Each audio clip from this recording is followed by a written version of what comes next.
멸망을 당한 자여 네가 어떻게 하려느냐? 내가 붉은 옷을 입고 금장식으로 단장하고 눈을 그려 꾸밀지라도 내가 화장한 것이 헛된 일이라. 연인들이 너를 멸시하여 내 생명을 찾느니라. 아멘. 우리가 이제 살아가면서 세상을 여러 가지 색깔로 총천연색으로 살잖아요. 세상은 단조롭지 않습니다. 복잡다단한 세상을 보고 있느라면은 어떤 사람은 참 세상을 알록달록하게 보는 사람이 있는가 하면 또 어떤 사람은요 세상을 참 칙칙하게 바라보면서 살아가는 사람이 있어요. 어떤 사람은 차가운 아주 차가운 색깔로 세상을 살아가는 사람이 있는가 하면 또 어떤 사람은요 불타는 막 아주 그 심정을 가지고 살아가는 그런 사람들도 있더라고요. 그래서 제가 오늘 이 색깔을 조금 가지고 왔는데 여러분 좋아하는 색깔 있으세요? 어떤 색 좋아하세요? 네, 우리 정고사님 노란색 좋아하세요? 아주 좋은 색깔이죠, 뭐. 예. 또 파란색? 파란색 좋아하세요? 예. 우리 유수님 빨간색 좋아하시고. 뭐 또 다 나오시겠네 이제. 예. 빨주, 노초, 파남보 하면 뭐 오늘 뭐 시간 다 갈 것 같아가지고 제가 질문은 안 드리겠습니다만은, 예, 맞아요. 사람이 각자 또 좋아하는 색깔이 있어요. 예, 저도 이제 하늘색 좋아하고요. 그러다 보니까 각자 다 다른 좋아하는 색들이 있는데 요즘 그 가수들 아시는 분 있어요? 예, 요즘 가수들, 요즘 애들 가수. 역시 BTS가 무슨 줄임말인 줄 또 아시죠? 방탄소년단이에요. 방탄소년단. 그래서 저 처음에 뭔 놈의 저기 아이돌 그룹 애들 요즘 젊은 애들 치고는 이름 참 촌스럽다 하고 엄청나게 뭐라고 했는데 이거 이제 어디 가서 그런 얘기했다가 큰일 나요. 예, 국제화 시대에 또 해외 나가가지고 BTS 모르는 사람 요즘 없더라고요. 보니까 참 국위선양도 요즘은 가지각색이구나. 옛날에는 뭐 기껏해야 뭐 스포츠 종목이라든지 그런 부분에서 국위선양을 했다고 한다면 요즘은요 진짜 한류 드라마, 음악, 가수들 뭐 그런 젊은 층에서 한국 바람을 불러일으키고 있구나라는 그런 생각을 하는데 제가 그 얘기를 하는 건 아니고요. 제가 잘 몰라요 사실. 저도 뭐 BTS 정도는 알지 뭐 그렇게 요즘 그 가수들이 어떤 사람인지 잘 모르겠는데 근데 제가 몇 년 전에 여자 아이들 가수 그룹이 화면에 나와가지고요 막 춤을 막 이렇게 추는데 이야 공감이 안 되시는구나.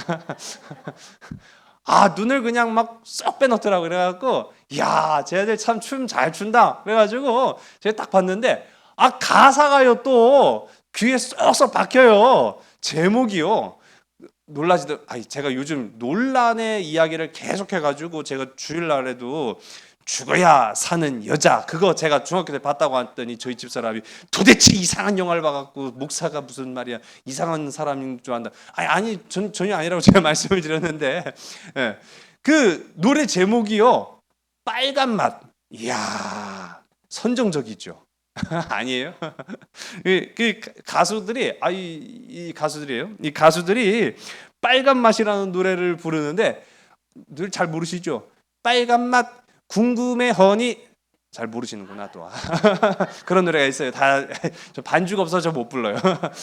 어쨌든 이 제목은 빨간 맛인데 막 시작하면서부터 빨간 맛 궁금하지 않냐 막 그런 소리 이제 물어봐요. 제가 노래는 못 부르고 창피해서. 자, 그 노래 가사 내용을 보면은 태양보다 빨간 내 사랑의 색깔 내가 가질래 내 멋대로 할래. 이야 당돌합니다. 아주 단도직입. 요즘 젊은 사람들 뒤로 막 숨거나 돌려 말하거나 그러지 않잖아요. 좋아하면 좋아한다 막 말하고 표현을 아주 적극적으로 하죠. 노래 제목부터가 빨간 맛이에요. 옛날 같았으면 심의규정위원회에서 금지곡 딱 이렇게 됐을 텐데 아주 뭐 요즘 분들은 이런 걸 좋아한다 뭐 이렇게 아시면 될 것 같아요. 자, 제가 근데 왜 이 노래 이야기를 잠깐 드렸느냐 또 색깔 좋아하는 거 왜 물어봤느냐라고 하면은 여러분 역사상 가장 큰 논란이 됐던 색깔이 있습니다. 어떤 색깔일까요? 오늘 힌트를 다 드리려고 이렇게 했는데 예, 빨간색입니다. 역사상 가장 논란이 됐고 가장 많은 사람들이 열광했던 색이 바로 수없이 많은 색깔이 물론 있었습니다만은 그 중에 빨간색이었다라는 겁니다. 그 왜 빨간색일까? 라고 저도 한번 찾아봤어요. 그 책을 좀 찾아보니까 좀 이해가 되더라고요. 여러분, 우리가 인류가 그림을 그린다든지 또는 옷을 염색을 한다든지 뭐 이제 머리도 요즘은 개성 시대잖아요. 뭐 검게 하고 파랗게도 하고 노랗게도 하고 막 아주 우리 인류가 사용한 색깔 중에 인공적으로 자연에서 온 색깔을 그냥 온 게 아니라 사람이 가장 먼저 최초로 사용한 인공적 색깔이 무엇이냐라고 했을 때 그게 바로 빨간색입니다. 자, 어떻게 그 인공적인 색깔을 사용했을까요? 그렇죠. 피예요. 아니, 원시인들이 몸으로 여러 가지 일들을 많이 하죠. 수렵, 채취, 뭐 사냥하다가 다쳤어요. 근데 몸에서 빨간 피가 콸콸 나오는 거예요. 이야, 내 몸 안에는 빨간색이 있구나. 네, 물론 빨간색이라는 정의는 나중에 나오겠습니다만은 어쨌든 간에 내 몸 안에 빨간색이 있구나. 그래서 그 빨간색을 이용하기 시작합니다. 그 피를 이용을 했다라는 거예요. 자, 다양한 색들이 이후에도 발견이 되고 만들어지고 사용이 됐어요. 그러나 앞서도 말씀드린 것처럼 가장 명실상부 가장 많이 그리고 가장 즐겨 사용되었던 색깔이 바로 붉은색, 빨간색이었다라는 것입니다. 오늘날 물론 이제 제가 본 책은 물론 이 서양 사람이 썼기 때문에 제가 보니까 오늘날 유럽 사람들이 가장 선호하는 색깔은 어떤 색깔일까요? 유럽 사람들 기준으로 말씀드리는 거예요. 오늘날 서구 유럽 사람들이 가장 선호하는 색깔은 파란색이랍니다. 그런데 불과 중세 시대까지만 하더라도 빨간색이 가장 많이 선호되었고 가장 좋아하는 색깔이 바로 빨간색이었다라는 거죠. 이 빨간색의 역사는요. 그래서 굉장히 오래됐다. 인류와 함께 시작을 했다라고 해도 과언이 아닌데 우리 화면에 보시는 이 그림 이게요. 스페인에서 발견된 동굴 벽화입니다. 이 알타미라라는 이 동굴에서 발견된 이 벽화인데요. 추정하기로는 이 그림이 기원전 15,500년경에 그려졌다. 15,000 기원전이에요. 기원전. 지금으로부터 15,000년이 아니라 예수님이 오시기 전부터 15,000년 전에 그려진 그림인데 보시면은 명확하게 여기 이제 황소의 모습이 그려져 있죠. 그런데 재밌는 거는요. 그냥 그림만 그린 게 아니라 소 다 몇 마리인지 세 보셨어요? 안 세 보셨어요? 근데 중요한 거는 이게 다가 아니라 양옆으로 쭉 있어요. 총 16마리의 황소가 그려져 있는데 그 황소들이 다 어떻게 됐습니까? 채색이 됐다는 거예요. 기원전 15,500년 전에 그린 그림을 그냥 그림만 그려놓은 게 아니라 채색을 해놨어요. 무슨 색깔로 했을까요? 지금 화면 속에 보시는 건 좀 칙칙해 보이긴 합니다만은 붉은색으로 채색을 한 거예요. 가장 눈에 띄고 또 가장 두드러지는 색깔로 채색을 했죠. 더 재밌는 거는 지금 우리는 이제 화면으로만 이 알타미라 동굴의 이 들소 그림을 보지만은 직접 보게 된다면 저도 못 봤습니다. 근데 어쨌든 간에 직접 본다면은요. 이 황소를 이 돌에 도드라진 면에 그렸다고 해요. 그러니까 입체적으로 보인답니다. 그러니까 굉장히 옛날 사람들임에도 불구하고 그림도 그릴 줄 알고 색도 사용할 줄 알고 입체적인 표현도 할 수 있었다라는 걸 우리가 알 수 있게 되는데 이처럼 수천 년 전부터 우리 인류는 빨간색을 선호했고 빨간색을 사용했다라고 하는 걸 우리가 알 수 있어요. 그런데 중요한 거는 이렇게 빨간색이 선호되었다고 해서 그럼 그 빨간색이 매우 흔한 색깔이었느냐? 아니라는 거죠. 굉장히 흔한 색깔이 아니라 굉장히 오히려 귀한 색깔이었다라는 겁니다. 제가 옛날에 고대 근동 이제 말씀을 함께 나누면서 설명을 좀 드렸던 부분들이 있어요. 왜냐하면은 성경 속에도 보면은 색깔을 이용을 합니다. 어떤 색을 이용했을까요? 그렇죠. 빨간색. 오늘 빨간색 주제예요.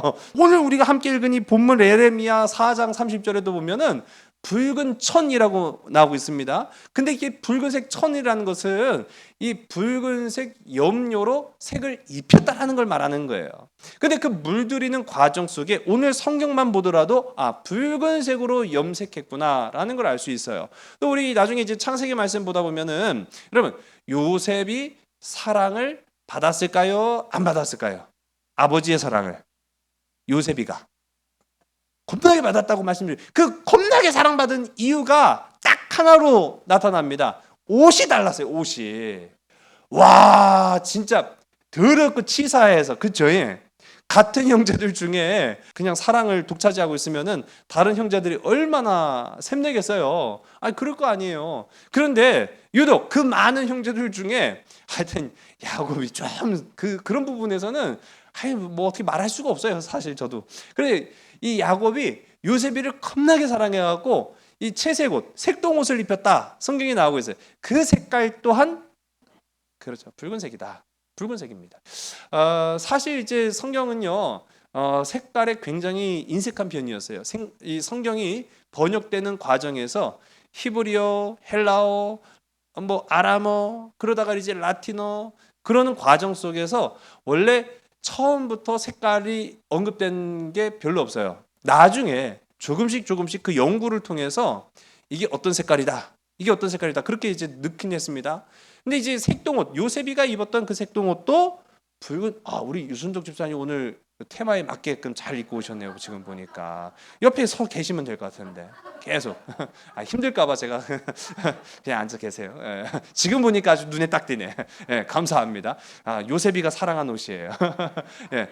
이 붉은색 염료로 색을 입혔단 말이에요. 자, 그럼 이 붉은색 이 염료를 어떻게 우리가 그 고대 근동 사람들은 얻어낼 수 있었느냐라고 하면은 두 가지 방법이었습니다. 하나는 벌레를 이용하는 방법이에요. 그 벌레를 이용하는 방법은 나중에 발견됩니다. 뭐 무슨 벌레가 있다고 해요. 근데 저도 그 정확한 벌레 이름은 잘 모르겠고요. 그 벌레를 그 벌레는 이제 애벌레인데 이상하게 말려서 갈면은 빨간색이 나와요. 그래갖고 그걸로 색을 입히면은 이게 물이 안 빠져요. 신기하죠? 근데 오늘날에도 그 벌레를 갈아갖고 만들어 써요. 아마 거의 다 쓰셨을걸요? 뭘까요? 립스틱의 원료로 씁니다. 립스틱에. 그러니까 너무 많이 드시진 마세요. 그 벌레로 만드는 겁니다. 어쨌든 간에 이 벌레를 만드는 건 나중에 발견됐고요. 원래는 어떤 방식으로 이 빨간색 염료를 얻었느냐라고 하면 화면 속에 보시면은 자, 이게 뭘까요? 잘 보이실래요? 그렇죠. 소라예요. 소라. 이 바다에 있는 소라입니다. 근데 이 바다에 있는 소라를 껍데기 잘 말린 다음에 그거를 빠요. 가루를 만들어요. 그리고 가루를 만들고 여기다 뭘 첨가합니다. 뭘 첨가했을까요? 고춧가루. 지금 요리 시간이 아니에요. 요리 시간이. 네, 고춧가루는 음식 만들 때 넣으시면 되고요. 네. 여기다가 빻은 이 소라 가루에다가 이 소금을 넣습니다. 소금을 넣고 팔팔 끓여요. 팔팔 끓인 다음에 그러면 이제 소금기가 다 증발하고 물도 이제 사라지고 바짝 마를 거 아니에요? 그거를 또 햇볕에 말려요. 햇볕에 말린 다음에 이 가루를 딱 넣으면 신기하게요. 지금 보시는 소라는 그냥 우리가 보는 그냥 노랗고 하얀 그런데 요 위에 있는 소라 종류를 그렇게 만들면은 아주 보라색에 가까운 자주색이죠. 요거는 완전한 보라색. 맨 밑에 있는 소라는 완전한 빨간색. 종류별로 색깔이 나와요. 종류별로 색깔이 나오는데 1g, 그 가루 1g을 얻기 위해서는 이 소라 껍데기 10,000개가 필요합니다. 그러니까 이거 비쌌을까요? 안 비쌌을까요? 더럽게 비싼 거예요.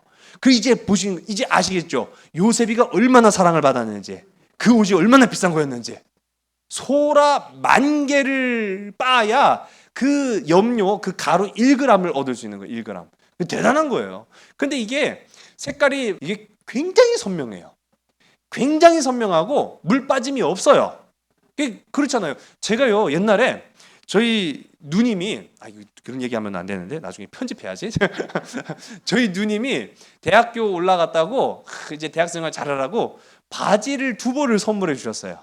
근데 이 바지 큰 맘 먹고 산 거니까 잘 입고 다녀 하면서 그 청바지 비슷한 건데요. 하나는 파란색 바지고 하나는 노란색 바지예요. 브랜드도 이름이 있는 그런 제품 있는 그 외국 브랜드거든요. 얼마나 좋아요. 뭐 밤낮 입고 다니는 거죠. 그런데 어느 날 비가 막 오는데 우산을 제가 안 쓴 거예요. 그래가지고 비를 막 맞아가면서 이제 제가 자취 생활했거든요. 집으로 확 가갖고 옷이 다 젖었을 거 아니에요. 옷을 벗는데 세상에 전 깜짝 놀랐어요. 저 병 걸린 줄 알았어요. 하체를 여러분 상상하지 마시고요. 바지를 벗었는데 다리가 노래. 내 다리가 왜 노랗지? 나 병 들었나? 하고 보니까 글쎄요, 바지에서 노란 물이 빠져갖고 노란 물이 줄줄줄줄 흘러내리는데 세상에 그 다리가요 노래가지고 그게 물든 게 어떻게 된 게 그 바지에서는 물이 줄줄 흘러내리는데 내 다리에 물든 노란색은 안 빠지대요. 한 일주일인가요? 그래갖고 제가 그런 경험을 했습니다만은 신기하게도요, 이 바다 소라로 곱게 빤 그래서 염료를 한 그 염색은요 절대 안 빠지는 거예요. 그러니까 굉장히 고급이죠. 그러니 얼마나 귀했는지를 우리가 가늠해 볼 수 있습니다. 자, 이거 제일 잘 만드는 나라가 있었어요. 고대 근동시대. 어디였을까요? 우리가 성경시대에 여러 차례 언급했던 나라, 친숙한 나라이기도 합니다. 이스라엘 윗동네 두로가 이걸 되게 잘 만들었어요. 두로는 이 염색의 나라였습니다. 근데 왜 그게 가능했냐? 자, 보세요. 이거 소라 어디에서? 그렇죠, 바다죠. 소금 어디에서? 그렇죠, 바다죠. 소금 뭐 따로 구할 필요 없어요. 바닷물 집어 넣으면 되는 거니까. 그러니까 바다에서 가장 이거를 잘 만들었다. 그러니까 옛날 시대에 염색하면은 바닷가에서 만들었다. 그렇게 이제 생각하시면 됩니다. 아무튼 어쨌든 간에 이렇게 얻어낸 빨간색은 굉장히 진귀했다라는 것을 우리가 알 수 있어요. 자, 그런데 그러면 왜 그럼에도 불구하고 빨간색인가? 왜 사람들은 빨강에 열광했느냐라는 이제 생각을 해보게 되죠. 이후에도 다른 색깔들이 많이 나타나요. 예, 다른 색깔들이 많이 나타나는데 유독 빨간색이 이 사랑을 받았던 이유가 있습니다. 빨간색이 가지고 있는 상징성 때문이었어요. 상징성. 자, 아까 제가 빨간 맛 궁금해하니 하면서 노래를 쭉 불러드렸으면 더 좋았을 텐데, 자, 이 노래 가사 제가 잠깐 언급해드렸어요. 그 가사 내용 보면 태양보다 빨간 내 사랑의 색깔이라고 표현을 합니다. 사랑의 색깔을 어떤 색깔로요? 빨간색. 정열해, 불타는. 근데 그게 심지어는 태양보다 빨간, 태양보다 아주 그냥 빨간 내 사랑의 색깔이라고 표현했어요. 그러니까 이 붉은색이 가지고 있는 상징성이었습니다. 상징성. 성경에서는 이 붉은색이 의미하는 상징이 무엇일까요? 그렇습니다. 피예요. 피. 피의 그 상징성이 있었기 때문에 사람들이 열광을 했는데, 그럼 성경에서 말하는 이 피에 대한 상징성, 이 붉은 빨간색이 주는 상징성이 어떤 것이 있느냐라고 우리가 찾아보면은 최초의 피를 본 사람이 있죠. 피를 본 사람 누굽니까? 살인자 가인. 예. 피를 최초로 본 사람이에요. 이 사람은요. 인류의 피를 최초로 본 살인자 이 가인. 창세기 4장 11절의 말씀인데요. 우리 화면을 보시고 함께 읽습니다. 시작. 땅이 그 입을 벌려 내 손에서부터 내 아우의 피를 받았은즉 내가 땅에서 저주를 받으리니. 아멘. 자, 인류는 처음 살인해서요 피를 봅니다. 몸속에 피가 있다라는 걸 처음 한 거예요. 에덴 동산에서도요 동물 잡아 먹지 않았어요. 육식을 안 했습니다. 그렇기 때문에 그 살아있는 생명체 안에 뭐가 있는지를 몰랐어요. 그런데 최초의 살인자 가인은 자기 동생을 쳐 죽이면서 그 몸 안에 뭐가 나오기 시작한 거예요. 그렇죠, 피가 나온 거예요. 자, 어떤 생각이 들까요? 피를 딱 보는 순간, 여러분 우리 성도님들은 다 착하셔가지고 아마 안 그러셨을 거예요. 저는 어렸을 때에도 싸움 많이 해봤는데 어렸을 적에 싸움의 룰은 있어요. 어떤 룰일까요? 그렇죠. 피가 먼저 터지는 놈이 지는 거예요. 피 났어. 그러면 나 쳤어. 그러게 되는 거예요. 예. 몸에서 피가 나온다는 거는요 두려움이에요. 두려움. 예. 가인은 자기 동생이지만 아벨의 몸 안에서 나온 그 피를 보며 두려웠던 거예요. 인류가 가장 먼저 본 이 피, 붉은색이 주는 강렬한 인상은 두려움이었습니다. 그렇다고 한다면 이 처음 피를 본 것은 그렇게 이제 물론 살인, 인간의 인류의 피를 처음 본 것은 가인이지만 그렇다고 해서 가인이 먼저는 아니었어요. 사람의 피는 아니지만은요. 최초로 피를 본 사건이 있습니다. 어떤 사건이었을까요? 그렇죠. 가죽옷이에요. 자, 우리 창세기 3장 21절의 말씀을 한번 볼게요. 화면을 함께 보겠습니다. 시작. 여호와 하나님이 아담과 그의 아내를 위하여 가죽옷을 지어 입히시니라. 아멘. 최초의 사이는 가인이었지만은요. 피를 처음 본 것은 아담과 하와가 피를 처음 본 거예요. 누구를 때문에? 자기들 때문에. 무엇 때문에? 자신들의 죄 때문에. 그 씻을 수 없는 죄 때문에 동물이 죽은 거예요. 근데 그 동물이 어떤 동물이 죽었겠습니까? 자기의 죄를 대신하는 대속죄물로 죽임을 당한 거예요. 아무런 죄 없는 동물이 나 때문에 죽은 겁니다. 나 때문에 죽고 그 가죽옷을 지으시는 하나님의 모습이 성경 가운데 묘사가 됐는데 그때의 피, 그 피를 보면서 아담과 하와는 어떤 생각을 했을까요? 죄책감을 느꼈겠죠. 죄책감을 느낀 거예요. 자, 그리고 나서 이 피, 이 불금, 사람들은요 그 이후로 수없이 많은 전쟁들을 거칩니다. 전쟁을 통해서 우리 가장 많이 볼 수 있는 것은 죽음과 피, 살육밖에 없죠. 근데 이 피를 보기 시작하니까 이제 그때부터 조금씩 알기 시작하는 거예요. 아, 피, 이 피는 생명이구나. 참 우리가 인간은 어떻게 살아가는지에 대해서 정확하게는 잘 모르겠지만 그래도 분명한 한 가지는 몸 안에서 피가 쏟아지면은 그 사람 어떻게 돼요? 그렇죠. 죽는다는 걸 알기 시작하는 거예요. 몸 안에서 피가 쏟아지면 죽는구나. 아, 곧 피는 뭐다? 생명이다. 아, 피는 생명이구나. 이 피의 신비에 대해서 알게 됩니다. 이 피를 그렇기 때문에 일부러 내서도 안 되지만, 일부러 낸다는 건 뭐예요? 살인해서도 안 되지만, 뭐 피치 못하게 몸에서 피가 날 수도 있고 뭐 그런 게 아니겠습니까? 성경 가운데도 보면은 혈루증 앓는 여인에 관한 이야기가 나타나죠. 근데 혈루증 앓는 여인 우리가 생각할 때도 얼마나 불쌍해요. 예. 피가 자신의 의지로는 멈출 수가 없잖아요. 얼마나 불쌍하고 가련한 여인입니까? 그런데 그 시대 사람들은 그렇게 생각했어요, 안 했어요? 안 했죠. 예수님을 제외하고는요, 많은 사람들이 그 여인을 부정하다고 얘기했어요. 왜요? 피를 자꾸 흘리니까요. 그런 이유인 겁니다. 생명을 자꾸 흘려버리는 거예요. 그러니까 사람들의 인식 속에는 부정하게 생각되는 거예요. 왜 자꾸 저 사람은 생명을 흘려? 그 귀한 거를? 그러니까 굉장히 부정적인 생각을 갖게끔 만들었다는 거죠. 창세기 9장 3절서부터 4절의 말씀입니다. 우리 3절과 4절 우리 화면을 보시고 함께 읽습니다. 시작. 모든 산 동물은 너희의 먹을 것이 될지라 채소같이 내가 이것을 다 너희에게 주노라. 그러나 고기를 그 생명되는 핏째 먹지 말 것이니라. 아멘. 자, 첫 번째는 피를 흘려서는 안 돼요. 피를 내서는 안 돼요. 두 번째는 그 피를 뭐 하면 안 돼요? 그렇죠. 먹으면 안 돼요. 제가 거듭 이 말씀을 드릴 때마다 마음속에 찔리시는 분들 계실 거예요. 선지국 좋아하시는 분들은 회개하세요. 사람들의 인식 속에는 피는 생명이다 라는 것이 있었기 때문에 성경을 통해서도 하나님의 은혜의 말씀을 통해서도 피는 먹지 말아야겠구나 라는 것을 알게 돼요. 노아 시대 이후부터 사람들이 육식을 하기 시작합니다. 그걸 허용해 주신 거예요, 하나님이. 허용할 때 당연히 동물을 죽이는데 뭐가 안 나올 수 있겠어요? 그렇죠. 피, 붉은 피가 나온단 말이에요.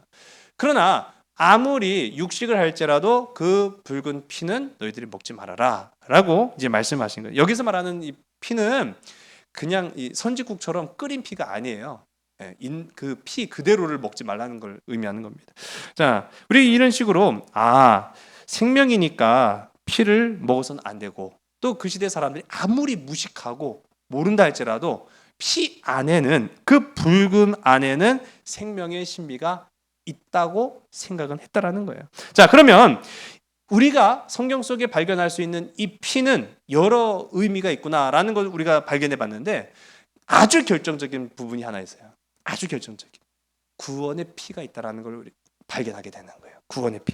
우리 마태복음 20장 28절의 말씀을요. 우리 화면을 보시고 함께 읽습니다. 시작. 인자가 온 것은 섬김을 받으려 함이 아니라 도리어 섬기려 하고 자기 목숨을 많은 사람의 대속물로 주려 함이니라. 아멘. 바로 누구의 피를 말하는 겁니까?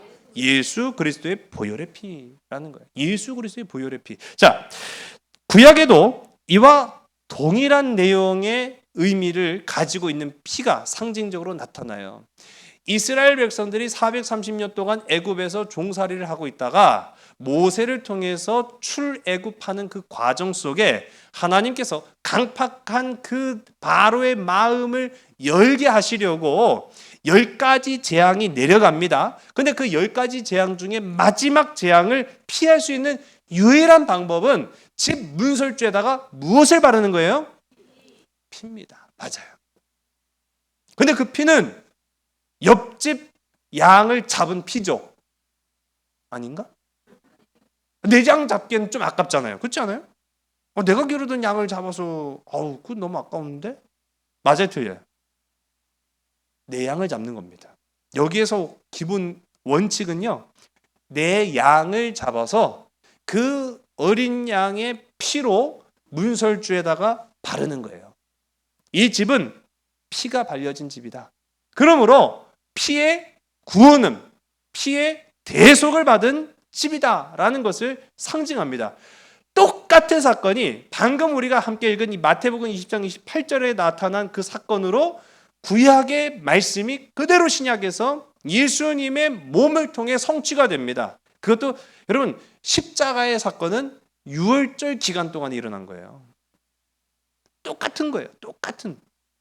그래서 예수 그리스도 구약에서는 그 어린 양의 피를 잡아서 문설주에 바르는 것으로 죽음이 넘어갔지만 신약에 와서는 예수 그리스도께서 단번에 죽으심으로 모든 인류의 삶의 문에 구원의 피가 발려진 겁니다.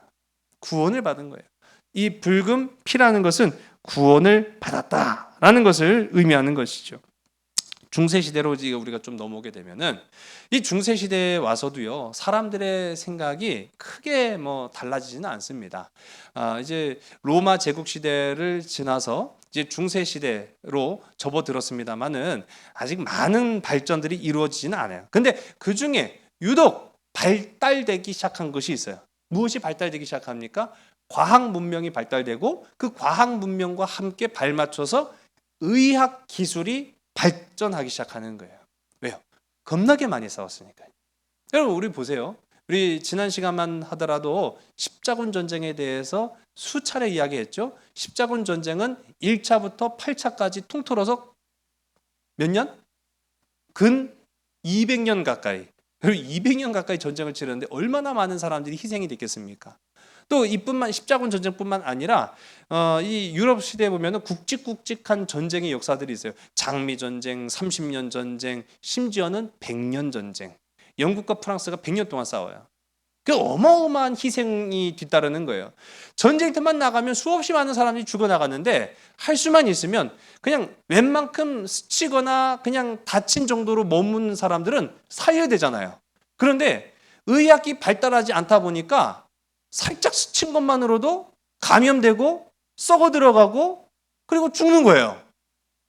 아니 살릴 수 있는데 치명상이 아님에도 불구하고 그냥 살짝만 스치고 넘어지고 막 부러지고 했는데도 불구하고 감염되고 염증 나고 열이 펄펄 끓더니 그냥 인상불성이 돼가지고 그냥 오락오락하다가 요단강 건너는 거예요.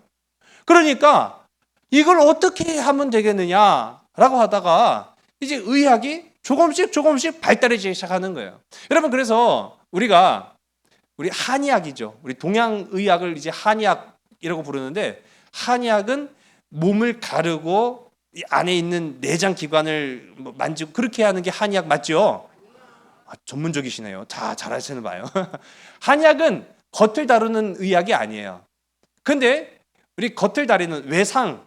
근데 그 다 어디서 온 거예요? 서양에서 온 거예요. 서양에서. 서양이 왜 자르고 꼬매고 그 안에 있는 걸 고치고 하는 기술이 발달했겠어요? 수없이 많은 전쟁을 통해서 팔이 잘라진 사람, 어디 내상을 입은 사람, 막 열이 펄펄 끓고 막 몸 안에는 구더기가 막 바글바글 거리는데 그걸 치료해야 되는 그런 과정들, 그런 거를 수십 년, 수천 년을 고치다 보니까 기술이 막 발전이 된 거예요. 그 사람을 살리기 시작하는 거죠. 그런데 외과적인 수술과 기술이 그렇게 상당히 높았음에도 불구하고 여전히 사망률이 굉장히 높았어요.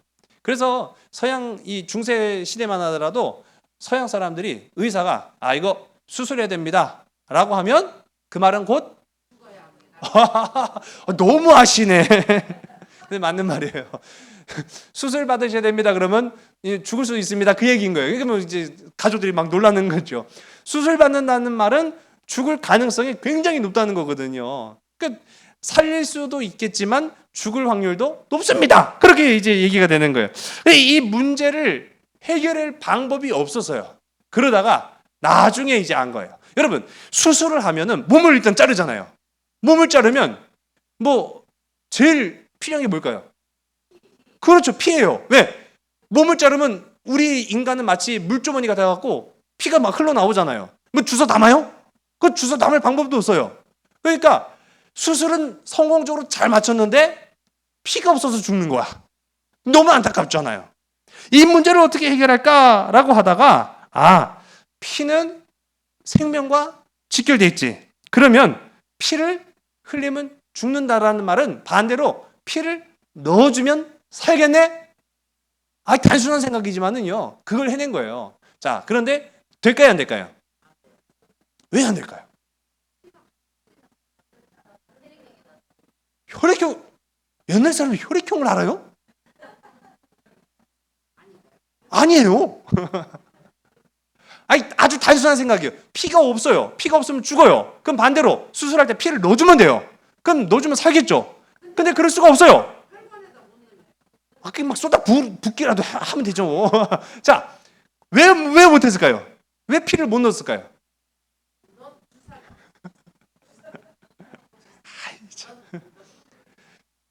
힌트를 드릴게요. 누가 반대를 했어요? 누가 반대를 해요? 세상, 누가 반대를 했을까요? 교회가 반대를 한 겁니다. 왜요? 왜 교회가 반대를 해요? 아까 다 설명을 했어요. 피는 뭐다? 생명이다. 피는 생명이기 때문에 사람이 함부로 다뤄서는 안 된다고 생각한 거예요. 그러니까 아무리 살릴 수 있는 이 조건이 돼도 이 피를 넣어줄 수가 없는 거예요. 교회가 반대를 했기 때문에 17세기까지 갑니다. 이게 굉장히 오래 간 거예요. 17세기까지 가서 17세기에 영국의 의사 로어가 그러면 한번 해보지 뭐. 그때쯤이면은 이제 좀 교회가 그래도 그렇게 강력하게 반대하지는 않았거든요. 그렇게까지. 그래서 해보지 뭐. 한번 실험해 볼까? 라고 해서 피를 수혈을 해요. 누구한테? 사람한테는 직접 못하니까. 누구한테? 개한테 피를 넣어봐요. 개한테 피를 넣었더니 살은 거예요. 다 죽어가던 개가 피를 집어넣으니까 살았어요. 맞아, 된다. 이거 할 수 있다. 누구한테도 해보자? 그렇지. 사람한테도 해보자. 자, 그래가지고 절호의 기회가 찾아왔어요. 1667년 6월 열병을 앓아서 의식을 잃던 이 소년이 병원으로 급히 실려옵니다. 그때 의사였던 데니스라는 이 영국 의사가 옛날이라고 해봐 2년 전에 개 피를 집어넣어가지고 살렸던, 물론 개지만 개한테 개 피를 집어넣어갖고 살렸던 그 의학 보고가 있다는 것을 기억을 했어요. 2년이 지난 뒤에요. 그래서 이 데니스란 의사가 자, 그럼 이 다 죽어가는 소년에게 피를 넣자. 돼요, 안 돼요? 넣었다니까요. 넣었어요. 자, 누구 피를 넣었을까요? 아니, 사람한테 개 피를 넣으면 어떡해요? 끔찍한 얘기를 하시네. 누구 피를 넣어요? 누구 피를 넣어야 돼요? 아니, 본인이 피가 없는데 본인 피를 어떻게 넣어요? 피를 넣습니다. 피를 넣는데 양의 피를 집어넣었어요. 에이, 반응이 왜 이러셔? 와, 해야죠. 양의 피를 집어넣습니다. 그랬더니요, 살짝 살아나는 듯한 그 반응이 보이다가 꼬르륵 잭 죽었어요. 그래가지고 발칵 뒤집어졌죠. 아니, 피를 넣지 말라고 지금까지 누누이 그렇게 얘기했건만 피를 넣었어요. 그런데 양의 피를 넣었더니 결국은 사람이 죽었어요. 누가 노발대발했을까요? 그렇지, 교회가 노발대발. 내가 그만 그럴 줄 알았어. 내가 하지 말라고 하니까, 듣지 말라니까 자꾸 그런 얘기를 들어가지고, 그래가지고 교회가 그때부터 피를 수혈하는 것을 금지를 시켜버립니다. 자, 그런데 이 데니스라는 의사, 물론 사람한테 우리 상식적으로 생각해서 개피나 양피나 다 뭐 거기서 거기죠 뭐. 근데 안 된다는 걸 알잖아요. 근데 왜 양이 피었을까요? 성경을 그대로 따온 거예요. 어린 양의 피가 구원한다라고 생각한 거예요. 어린 양의 피가 살릴 수 있을 거라고 생각한 거죠. 그래서 어린 양의 피를 집어넣는데 그 피가 아닌 게비요. 죽어버리고 말았습니다. 자, 어쨌든 수혈이 금지가 됐어요. 사람에게 사람의 피를 준다는 것도 말도 못 꺼내는 그런 시대였습니다. 그래서 수혈의 역사는 그래서 길지 않아요. 우리가 이제 요즘도 간혹간에 우리 헌혈 많이 합시다 뭐 그런 광고도 하곤 하는데 피가 이제 모자르다 뭐 그런 얘기도 듣긴 합니다만은 그 수혈의 역사는요. 그래서 언제까지 또 지나가느냐? 200년이 또 지나가요. 그래서 19세기에 와서야 비로소 그때부터 피를 사람에게 동물이 아닌 사람의 피를 넣습니다. 자, 다 죽었어요. 왜 죽을까나?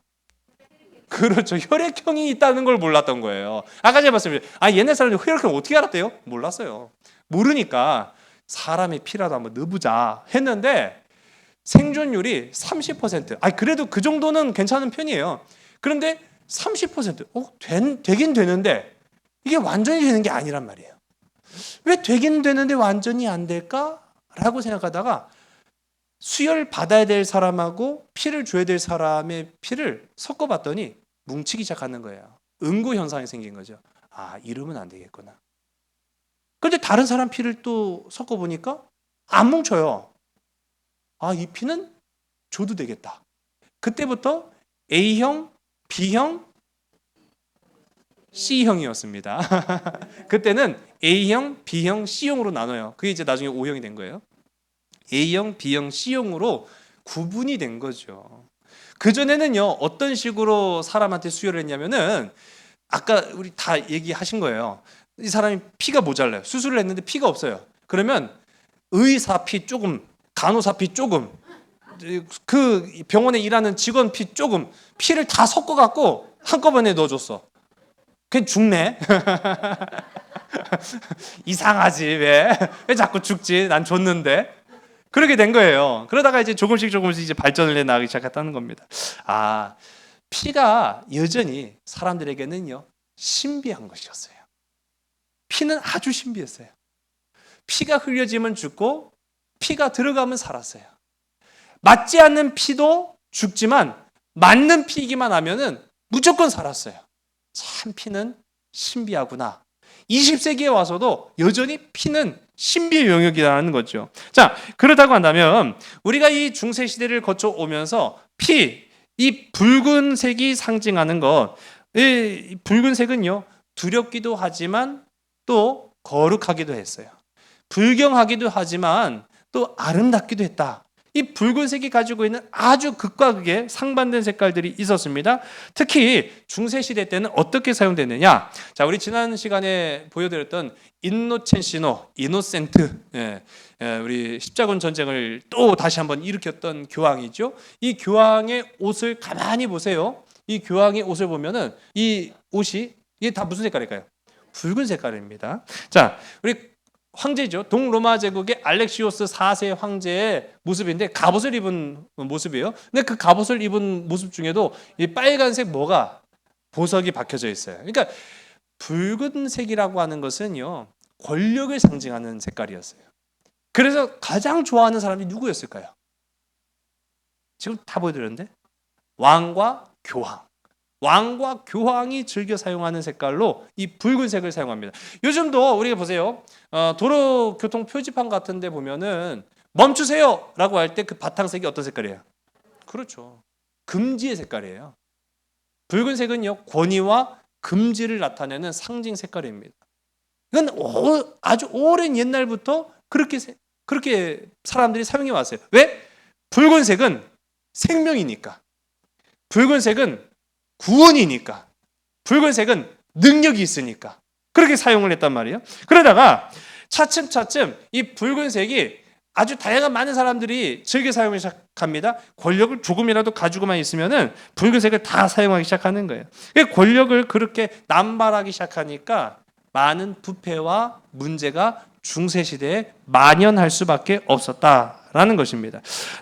우리 화면 가운데 보시면은요, 헌터리언 시편이라고 하는데 오순절 성령, 이 성령을 의미하는 비둘기가 이 교황들 머리 위에 내려오는 그 장면을 그림으로 표현을 한 거예요. 근데 여기서 보면은 성령의 불이 각 사람에게 임하죠. 이 또한 붉은색으로 상징을 합니다. 그리고 가운데 있는 이 교황이에요. 교황이 입고 있는 옷 색깔 또한 붉은색으로 나타냅니다. 이게 붉다라는 것이 그만큼 거룩하고 아름다우며 또 생명을 의미하는 그 색깔이라는 건데, 그래서 참 재밌어요. 방금도 말씀 것처럼 불경할 때도 붉은색을 사용해요. 금지라는 의미, 부정의 의미를 사용할 때도 붉은색을 사용해요. 그런데 반대로 거룩을 나타낼 때도 붉은색이에요. 생명을 나타낼 때도 붉은색이라는 사실입니다. 오늘 우리가 함께 읽은 본문 4장 30절의 말씀을 우리 함께 읽습니다. 우리 다 같이 읽으면 시작. 멸망을 당한 자여 내가 어떻게 하려느냐? 내가 붉은 옷을 입고 금장식으로 단장하고 눈을 그려 꾸밀지라도 내가 화장한 것이 헛된 일이라. 연인들이 너를 멸시하여 내 생명을 찾느니라. 아멘. 자, 여기에서 우리가 한번 따라해볼까요? 판누스, 루베우스.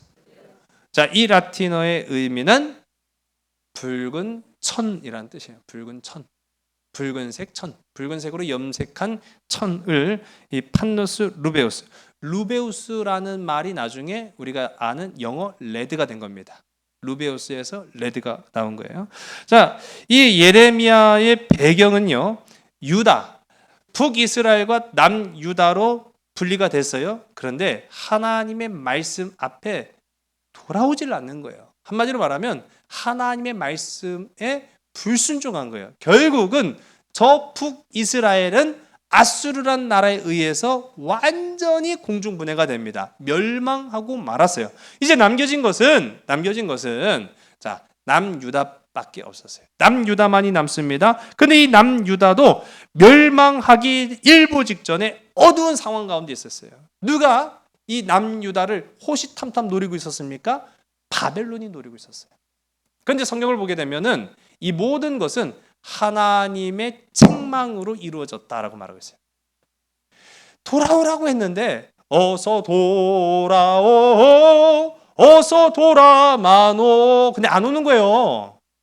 하나님이 부르고 또 불러도 오지 않아요. 결국은 하나님께서 바벨론이라는 자들의 손을 들어서 이 남유다까지도 책망하시는 그런 과정이 성경 가운데 나타나는데, 그게 바로 오늘 우리가 함께 읽은 이 예레미야 성경의 배경이 됩니다. 자, 그런데 다른 부분이요. 제가 새벽 예배 때도 한번 말씀드렸습니다. 이렇게 바벨론에 의해서 사면 초가 남유다가 망하기 일부 직전인 그런 두려움과 염려와 근심과 걱정의 터널을 지나가고 있을 때 그 옆에서 박수 치면서 좋아하는 애들이 있었어요. 누구였을까요? 누가 그렇게 박수 치면 좋아했을까? 남자들에는 꼴을 못 봐. 하여튼간 애굽이요? 아니에요. 에돔이었어요. 에돔. 에서의 후손들이었어요. 결국은 한 핏줄이에요. 한 핏줄이었던 이 에돔이 남유다가 멸망해 나아가는 그 과정을 보면서 너무너무 좋아라 손뼉치며 박수 쳤어요. 근데 여러분 아주 공교롭게도 이 에돔, 에서의 이름 또한 불다라는 뜻이에요. 불다. 불다. 그렇게 좋아하는 거예요. 자, 남유다는 위기입니다. 어떻게 하면 이 위기를 극복하고 벗어날 수 있을까라고 생각했던 끝에 누구에게 도움을 청하기 시작하는 거예요? 도와달라고 해야죠. 도와주세요. 살려주세요. 해야죠. 누구한테? 애굽한테요? 애굽한테 하면 돼요? 안 되죠. 그런데 애굽한테 도움을 도와달라고 한 거예요. 맞아요. 아니, 잠깐 우리 다시 한번 생각해 보세요. 아니 지금 남유다가 망하기 일부 직전이에요. 위기 상황에 놓였어요. 누구만이 이 유다를 살릴 수 있어요? 하나님의 능력만이 그들을 구할 수 있는 거예요. 그런데 이 멍청한 남유다 이 어리석은 녀석들은 애굽한테 도와달라고 하고 있어요. 애굽한테 외교적 전략을 통해서 어떻게든 살아보겠다고 그렇게 안간힘을 쓰고 있는데 애굽도 별 수 없었단 말이에요. 참 너무나 안타까운 그런 상황이 펼쳐지고 있는 거죠. 근데 이 형국을 예레미야가 아주 한탄해하면서 그들을 책망합니다. 비난합니다. 오늘 우리가 함께 읽은 본문의 말씀이 야, 이 멍청한 이 유다 녀석들아, 이 이스라엘 녀석들아, 너희들이 구해야 될 것은 하나님이지, 너희들이 도와달라고 부르짖을 것은 하나님이지 왜 애굽이냐? 애굽한테 알랑방울 끼고 있는 그 모습이 마치 몸을 파는 창녀와 같구나. 그런데 그 몸을 파는 여인들을 묘사한 장면이 오늘 우리가 함께 읽은 이 4장 30절 말씀이에요. 자, 몸을 파는 여인들이 어떻게 치장을 하고 있습니까? 붉은색 옷을 입고 있다. 자꾸 눈길이 가는데? 아니에요, 오해하지 마세요. 네. 아니에요, 그렇지 않습니다. 자, 이 붉은색 옷을 입고 있으면 확실히 눈에 띌 수밖에 없어요. 그러니까 이 여인들은요, 날 좀 바라봐 주세요 라고 하는 그런 의미를 가지고 있다라는 거죠. 자, 그뿐만 아닙니다. 금장식으로 단장하고 막 휘황찬란한 거예요. 그게 얼마나 이뻐 보였겠어요. 그뿐만 아니에요. 오늘 우리가 함께 읽은 말씀 가운데 보면 눈을 그려 꾸밀지라도 라고 말하고 있어요. 무슨 말이에요? 그렇죠. 눈화장을 했다는 거죠. 자, 이 눈화장을 했다라는 거를요, 우리가 참 재밌게 볼 수가 있어요. 이스라엘 사람들은 눈화장을 안 합니다. 이스라엘 사람들은 눈화장 안 해요. 눈화장을 한 사람들은 누굴까요? 애굽 사람들이에요. 애굽 사람들. 아니 애굽 창녀가 아니라 애굽의 보편적인 화장 그 방식이 눈화장. 남자도 눈화장을 합니다. 남자도 눈화장을 해서 여러 가지 기능이 있다고 해요. 그러니까 벌레로부터도 눈을 보호해주고 햇볕으로부터도 눈을 보호해주는 그런 효능이 있어가지고 남녀노소 할 것 없이 눈화장을 하게 되는데 이스라엘 사람들은 눈화장 안 해요. 그 이스라엘의 풍습이 아니거든요. 그런데 지금 이스라엘이 누구한테 잘 보이기 위해서? 그렇죠. 애굽한테 잘 보이기 위해서 눈화장도 하고 금장식도 하고 붉은색 옷도 입고 날 보러 와요 했는데 어머나 바람 맞았어. 힝 됐는데 그러는 거예요. 야, 네 비참한 꼴을 봐라. 네가 지금 잘 보여야 될 것은 애굽이 아니야. 애굽이 아니야. 하나님이지. 하나님께로 돌아가야지. 하나님께 그 생명을 구해달라고 그 보혈의 피를 흘리신 예수 그리스도의 능력이 있게 해달라고 구해야지. 오늘 우리에게도 향하신 말씀이에요. 여러분, 인생의 도움을 누구에게 바랄 수 있습니까? 비빌 언덕이 어디입니까? 우리는요, 사람, 세상, 환경, 조건, 물질, 그것이 나를 도와줄 거라고 생각하지만 똑같은 거예요. 애굽 앞에 우리가 알랑방구 끼고 있는 모습하고 똑같은 거예요. 그거 10분의 1, 아니 100분의 1만이라도 하나님만을 의지하고 바라보면서 주님 도와주세요. 예수 그리스도의 보혈의 피로 날 살려주세요. 라고 한다면 왜 아니 하나님께서 역사와 도움의 손길을 주지 않으시겠습니까? 지금 성경은 그걸 말하고 있는 거예요. 붉은색, 생명의 피, 구원의 상징. 그러나 이것은요, 완전히 달라질 수 있어요. 누가 사용했느냐에 따라 달라질 수 있어요. 창녀가 사용한 이 붉은색 피는요, 아무 의미가 없었어요. 그러나 예수 그리스도께서 사용하신 구원의 피, 붉은색은요, 온 인류를 구원하고 오늘 우리가 살아갈 수 있는 힘과 기쁨과 원동력이 되었다라는 것을 성경이 말하고 있습니다. 사도 바울은 말합니다. 내가 전제와 같이 부어졌다라고 디모데후서 4장 6절이 말하고 있어요. 우리는 그렇게 살아야 돼요. 우리가 이 붉은색, 이 구원을 상징하는 이 붉은색을 생각한다고 한다면 이 마치 세상 앞에 비빌 언덕이 될까 싶어서 세상에 알랑방귀 이 어리석은 남유다 사람들처럼 하는 것이 아니라 사도 바울처럼 하나님, 내가 하나님 앞에 내 피를 다 쏟겠습니다. 그런 각오가 있어야 된다는 거죠. 오늘 이 말씀을 저와 여러분 삶 속에 적용하면서 우리 남은 한 3일 동안 살아가 보시기를 간절히 소원합니다. 예수 그리스도의 붉은 피는 권력으로 사용해서도 안 되고요, 어두운 이익을 위해서 부어져서도 안 됩니다. 오직 이 예수 그리스도의 구원의 피는요, 하나님의 영광을 위해 사용돼야 되는 거예요. 아까 말씀드렸죠, 태양보다 뜨겁게 불타는 사랑. 여러분, 그것이 우리가 사용해야 될 예수 그리스도의 붉은 피라는 사실입니다. 예수 그리스도의 붉은 피로 교황과 황제들처럼 자기의 권력을 나타내려고 사용하지 마시고, 그 예수 그리스도의 붉은 피가 내 안에 있으므로 뜨겁게 내 이웃을 사랑하는데 아낌없이 사용하고 살아간다면 반드시 하나님은 역사하신다. 하나님은 함께 하신다. 하나님은 생명을 우리에게 부어주신다. 오늘 이 한 주를 살아가면서도 예수 그리스도의 뜨거운 사랑으로 아름답게 불타오르는 저와 여러분 우리 모두가 다 되기를 주의 이름 간절히 소원합니다. 기도하시겠습니다. 주님, 오직 주의 영광, 주의 사랑, 주의 생명 위하여서 우리 안에 있는 이 붉은 피, 생명의 피, 예수 그리스도의 보혈의 능력을 사용할 수 있는 우리 모든 믿음의 지체들 되게 인도하여 주시옵소서. 힘들고 어려운 일들이 우리 앞을 가로막을 때 어리석은 남유다와 같이 세상을 의지하고 권력에 비비고 세상만 바라보며 살아가는 것이 아니라 오직 날 구원하시고 나의 모든 근심과 염려와 걱정과 괴로움을 해결하시는 주님을 의지함으로 말미암아 구원의 능력이, 생명의 피가 오늘 우리의 가정과 우리의 생명과 우리의 삶 속에 흘러 넘칠 수 있도록 인도하여 주시옵소서. 모든 것을 주께 온전히 의탁하오며 참사랑 되시는 나사렛 예수 그리스도의 이름으로 감사하며 간절히 기도드렸사옵나이다. 아멘.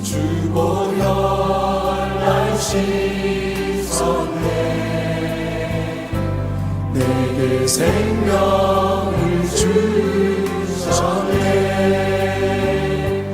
주보여 나의 죄를 구속하시느냐.